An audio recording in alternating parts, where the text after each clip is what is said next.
So the purchase price, $180,000, down payment is 20%, closing cost is $4,000. So in this example, that's a $40,000 down payment. We're literally going to siphon off $40,000 in the form of a cash out refi from our primary. And we're using today's interest rate. So I'm calling it 7%. That's fixed for 30 years.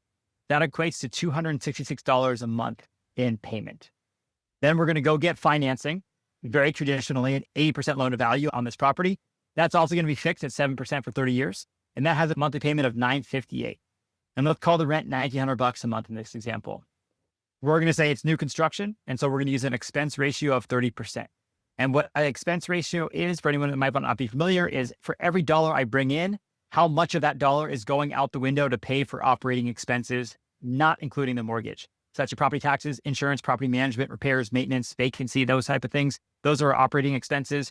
They all build up. And so we're saying if we bring in $1, we're going to pay out 30 cents of operating expenses. Then we're going to pay out the mortgage. Whatever is left over is going to be our cash flow.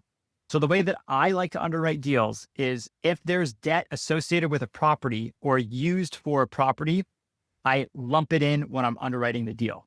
So somebody could take a look at this and say, Michael, you're using $40,000 from property A, your prime residence. It had nothing to do with this deal. So how should we factor in the debt?